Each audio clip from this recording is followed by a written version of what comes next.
Bonsoir, bonsoir à tous et bienvenue dans le Vrai Mag. L'Olympique Lyonnais joue ce soir sur la pelouse de Metz avec comme objectif retrouver une place sur le podium de Ligue 1. Coup d'envoi de cette rencontre à 21h. Avant cela, nous aurons vu ensemble, ou revu ensemble, toutes les images de cette 13e journée de Ligue 1. Regardez ce qui vous attend ce soir. Avec moi en plateau ce soir, Julien Br... Mathieu Bonnemer, on l'embrasse très fort, on le retrouvera très vite. On va revenir dans la première Français en Europe cette semaine.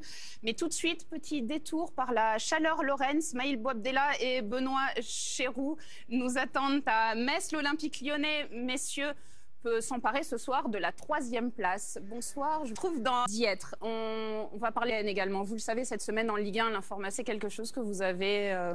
quelque part, comme il reviendra sur le match entre le choc du jour évidemment entre Lille et Monaco un petit peu plus tard dans l'émission. Donc on a vu les équipes françaises engagées en Europa League. On va maintenant s'intéresser mitigé pour les clubs français. Oui, l'Olympique pour lui pour ce dernier match. Julien Maumont, parce qu'il y a déjà pas. On se retrouve dans quelques instants, une petite pause à présent et au moins du soir, le Lensois Arnaud Kalimuendo. À tout de suite. Avec moi, Arnaud Kalimuendo. En danger, Julien. Et les Lillois, 2e, recevaient les Monégasques, 4e. Eric Liff pour nous cette rencontre. Victoire face à Reims. Il se déplaçait cet après-midi. Du but. Du côté de Nantes, on recevait Strasbourg cet après-midi. Oui, effectivement, c'est... Prochain, Christian Gourcuff, est-ce que vous serez encore l'entraîneur du FC Nantes dimanche prochain?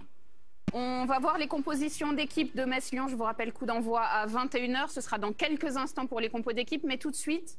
Comme d'habitude, comme toutes les semaines, Téléfoot, toujours, mais vraiment tout. De votre part, Arnaud, de la part de Lens, mais du côté de Rennes, la crise couve. Les joueurs bretons en ont bien conscience. Écoutez, Romain Salin et Benjamin Bourigeaud. Rabbit, cette semaine, a interrogé Paoletta. Paoletta dit ce qu'il pense de la façon. Question sur ce qui nous avait semblé être peut-être une blessure. C'était de la fatigue de la part de Lucas Paquetá. Tourner une dernière page. 23h30, vous allez revoir toutes les images tournées. Petit, c'est vraiment le bon moment de la fin. Je vous remercie pour votre réalisation et évidemment à la rédaction qui m'ont aidé. Nous nous retrouvons dimanche prochain pour Paris Saint-Germain-Lyon. À dimanche.